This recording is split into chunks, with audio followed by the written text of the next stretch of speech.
représentative des fonctions usuelles comparées dans chaque cas les deux nombres. Moins 3,7 au carré et moins 2,4 au carré. Donc, ici, en noir, vous avez la représentation graphique de la fonction racine carrée.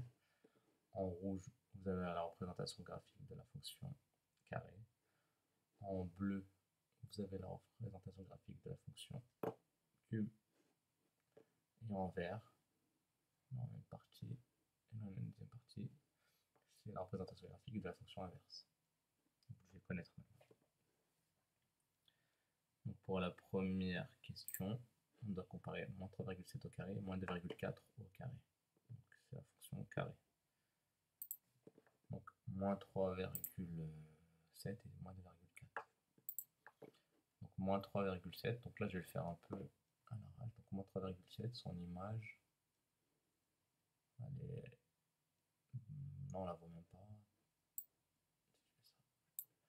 Moins 3,7, son image elle est à peu près là.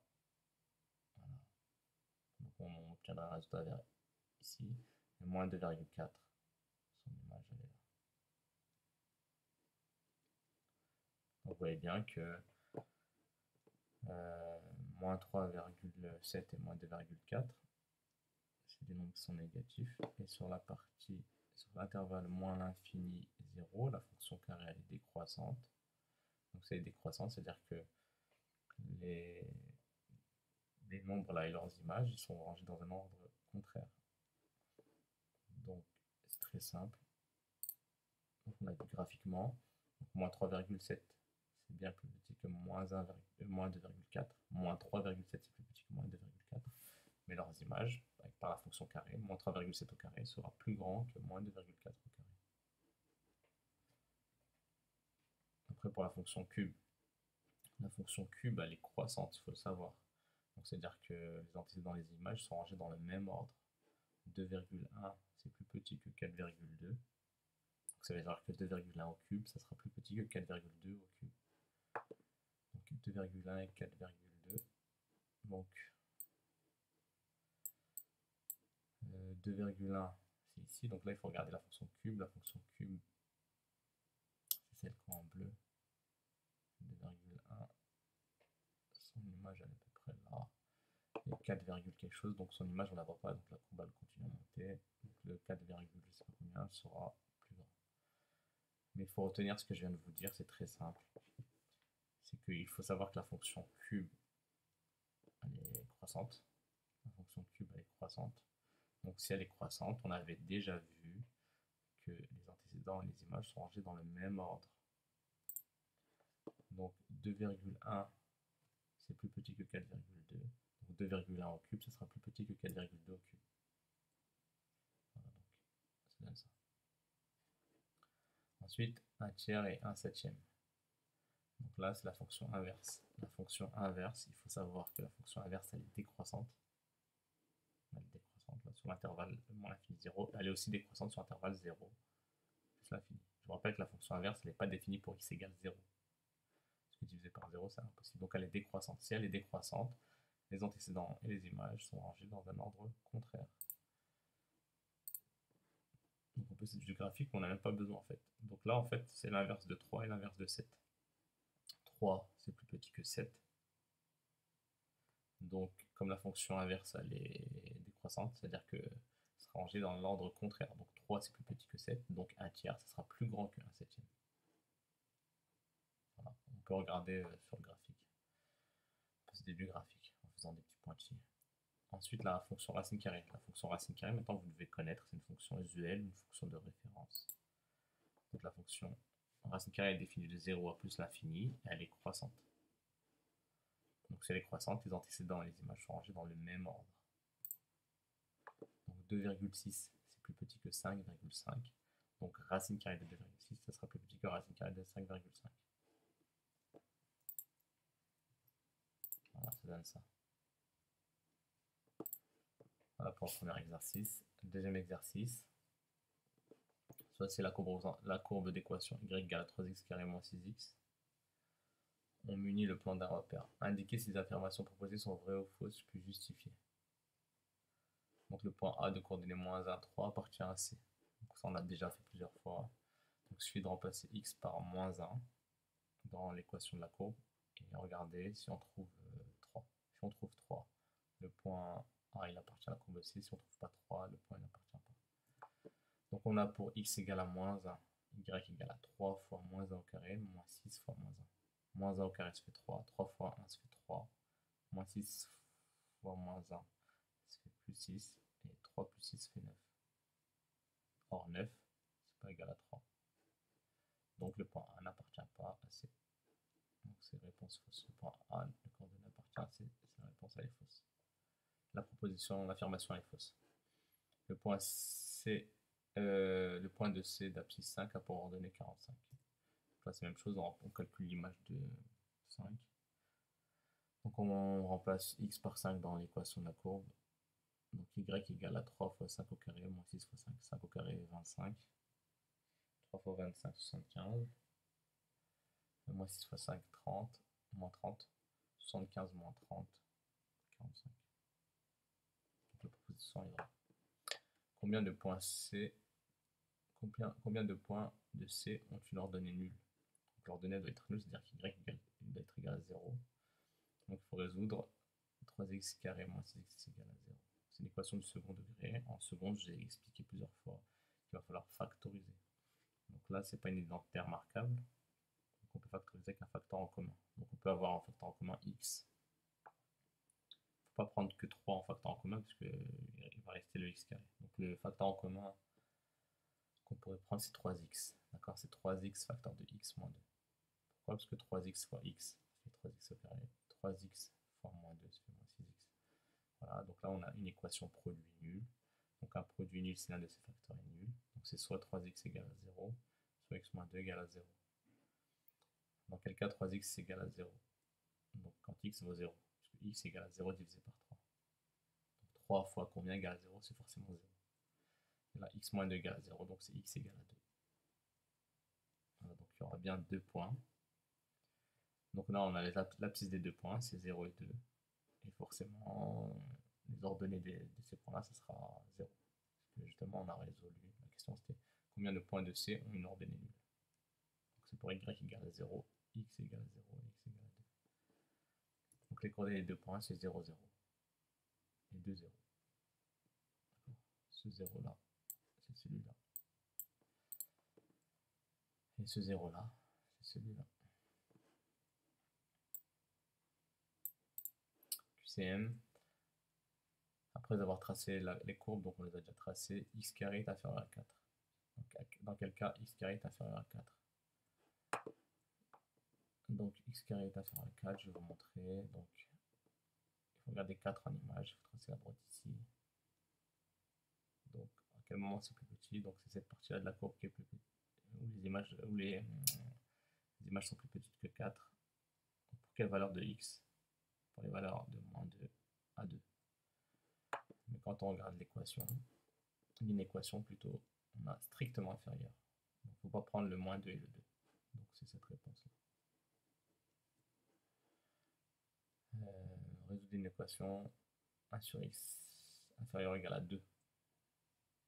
Donc 1 sur x inférieur ou égal à 2. Donc il faut prendre la courbe verte là.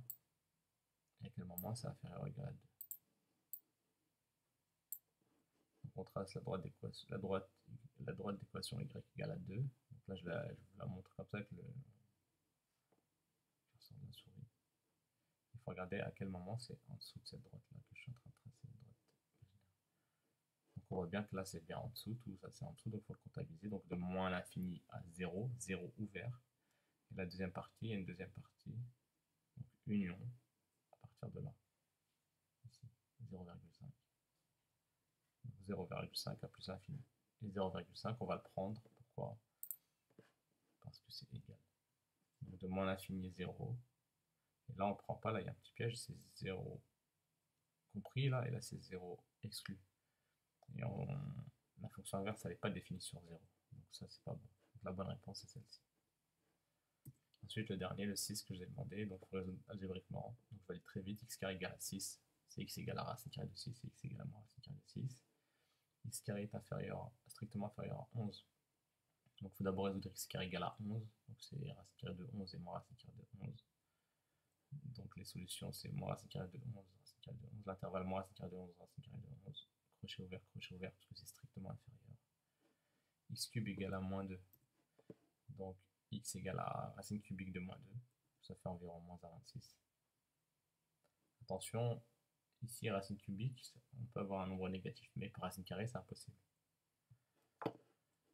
X cube est inférieur ou égal à 4, donc il faut d'abord résoudre x cube égale à 4. X cube égale à 4, c'est racine cubique de 4.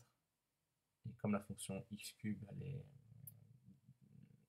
la fonction cube elle est croissante, donc toutes les valeurs qui seront inférieures à 4, c'est de moins l'infini à racine cubique de 4. Et on prend racine cubique de 4 parce que c'est égal. 1 sur x égale à 3. Donc là c'est très simple. On multiplie par x le membre de gauche et le membre de droite, donc ça fait 1 égale à 3x. Donc là je détaille un peu. Donc c'est équivalent, on va diviser par 3 à gauche et à droite pour enlever le 3 ici, donc ça fait x égale à 1 tiers. Donc c'est 1 tiers égale à x, c'est la même chose. Donc c'est la solution. 1 sur x supérieur à 4. Donc pour la fonction inverse, il faut distinguer les deux cas, quand x est positif, quand x est négatif. Ici parce qu'on a une équation, parce que pour les inéquations, quand on divise ou quand on multiplie par un négatif, l'ordre change. Donc le premier cas, si x est négatif, il n'y a pas de solution. Parce que si x est négatif, 1 divisé par un nombre négatif, ça donne un nombre négatif. Et un nombre négatif, il ne veut pas être plus grand que 4. Donc il n'y a pas de solution. Sur intervalle moins l'infini 0. Maintenant, si x est positif. Si x est positif, c'est-à-dire que x est positif, on va multiplier par x le membre de gauche et le membre de droite. Donc quand on multiplie par x le membre de gauche, ça va faire 1. Et 4 fois x, ça fait 4x. Et donc là, l'ordre ne va pas changer entre là et là. Pourquoi? Parce qu'on va multiplier par un nombre qui est positif. Ensuite, maintenant, il faut isoler le x. Donc si on veut isoler le x, on va diviser par 4 à gauche et à droite. Si on divise par 4, 4 divisé par 4, ça fait 1. Donc ça fait 1x. Et 1 divisé par 4, ça fait 4. Et là, on vient de diviser par 4 qui est positif. Donc l'ordre ne change pas. Donc les solutions quand x est positif, c'est x qui est inférieur à 1 quart. Donc sur moins l'infini 0, il n'y a pas de solution. Et sur 0 plus l'infini, les solutions sont comprises entre 0 et 1 quart. Tout ce qui est plus petit que 1 quart, mais positif. Voilà, c'est les solutions. Ensuite ici, pour celui-ci, on va élever au carré, racine carrée de x au carré et 2 au carré, donc ça fait x égale à 4. Pour le b, on va élever au carré aussi. Il faut savoir que la racine carrée de la fonction racine carrée, elle est strictement croissante. La fonction racine carrée, plutôt, elle est définie sur 0 plus l'infini, donc elle est définie que pour des valeurs positives. Et pour les valeurs positives, regardez, je vais vous montrer. Donc la fonction racine carrée, elle est définie que sur 0 plus l'infini. Et la fonction carrée sur 0 plus l'infini, elle est croissante. Donc si elle est croissante, ça veut dire que l'ordre ne va pas changer. Je vous rappelle que ça ne change pas. Ici, entre là et là, ça ne change pas parce qu'on l'a élevé au carré. Racine carrée de x au carré, ça fait x, et 5 au carré, ça fait 25. Voilà. C'est une solution, c'est 0, s égale à 0 jusqu'à 25. Exclu, je ne l'ai pas noté, mais vous avez compris. Le 5, donc on isole les termes en carré dans le membre de gauche, donc 5x carré moins 2x carré, parce qu'on va enlever le 2x carré ici, donc ça fait 3x carré. On va enlever le moins 8 ici, donc ça va faire plus 8 dans le membre de droite et de gauche. 10 plus 8, 18. Ensuite, il faut diviser par 3 dans le membre de gauche et à droite. Donc quand on divise par 3, ça fait x carré ici, et 18 divisé par 3, ça fait 6. Et ça, on l'a déjà résolu ici dans la première. Donc ça fait x égale à racine carrée de 6 et moins racine carrée de 6. Ensuite, même chose ici, on va regrouper les termes de x cube à gauche. Donc 2x cube, il faut enlever 5x cube à droite. Donc il faut faire moins 5x cube à droite et à gauche. Quand on enlève, l'ordre ne change pas. Donc, ça fait 2 moins 5, ça fait moins 3x cube. Et on va enlever moins 5 ici. Pour enlever moins 5, on va faire plus 5 à gauche et à droite. Et quand on ajoute, l'ordre ne change pas aussi. Donc moins 14 plus 5, ça fait moins 9. Ensuite, on va isoler le x cube ici. Donc pour isoler le x cube, on va diviser par moins 3 à gauche et à droite. Donc quand on divise par moins 3, ça fait 1 ici. Et là, moins 9 divisé par moins 3. Mais comme on est divisé par un nombre négatif, l'ordre change. Donc ça fait x cube inférieur, strictement inférieur à 3. Donc la fonction cube, elle est pas strictement croissante, elle est croissante sur l'intervalle moins l'infini plus l'infini. Donc la solution sera moins l'infini racine cubique de 3, exclu parce que là c'est strictement inférieur. Voilà, fin des exercices.